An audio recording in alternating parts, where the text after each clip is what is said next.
Hello everyone, welcome back to our channel. ఈ వీడియోలో వచ్చేసి ఎర్రవరం బాల ఉగ్ర నరసింహస్వామి సన్నిధానంలో అంటే పండు స్వామి తన ఇంట్లో పూజ చేసుకునే విధానం, అలాగే తన పూజలో అభిషేకాలు ఇవన్నీ కూడా ఈ వీడియోలో చూసేయండి. ఇంటి దగ్గర కూడా పండుస్వామి వాక్కులు అనేవి చెప్తున్నారు.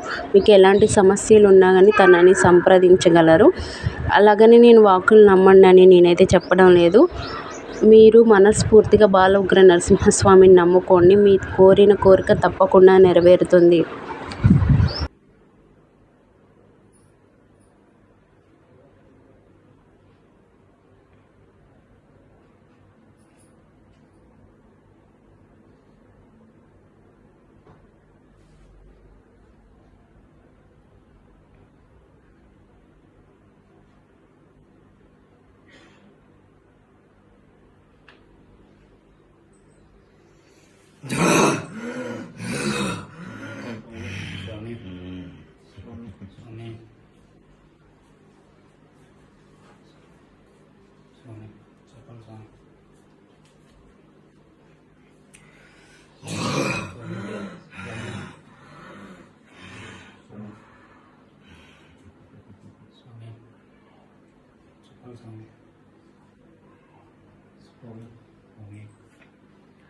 దైత సంహారుడను ప్రహ్లాద వరదుడను లక్ష్మీ సమేత నారసింహమూర్తిని లోకహాల తండ్రినయ్యే ఎర్రవర మహాక్షేత్రములోన కొలువబడుతున్న కీర్తించబడ్డ లోకరక్షక నారసింహముగా, లోకాల తండ్రిగా, సింహారూఢితుడిగా, సింహరూపము దాల్చిన నరరూపము దాల్చిన నరసింహమునయ్యే నారసింహమునయ్యే లోకాల తండ్రిగా, జగమును పాలించు తండ్రిగా, బండలు సరిగలనాయే గృహలల్ల కొలువుండే వికృతావతారుడనయ్యే సింహావతారుడనయ్యే నారసింహుడిగా ఉద్భవించినాను.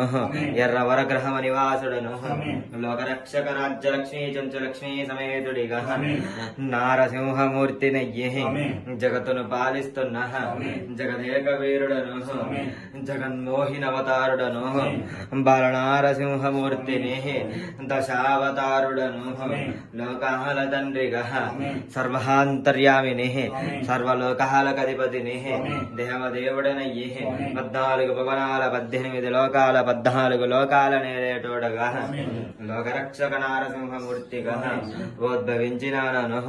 ముల్లోకాల నేలు తండ్రిగా నారసింహమూర్తినయ్యే లోకరక్షకుడిగా లోక నారసింహుడిగా ఉద్భవించి ఉన్నను. బాల ఉగ్ర నరసింహస్వామిని నమ్ముకున్న ప్రతి ఒక్కరికి కూడా మంచి ఫలితం అనేది లభించింది. మీరు కూడా ఒకసారి నమ్ముకొని చూడండి.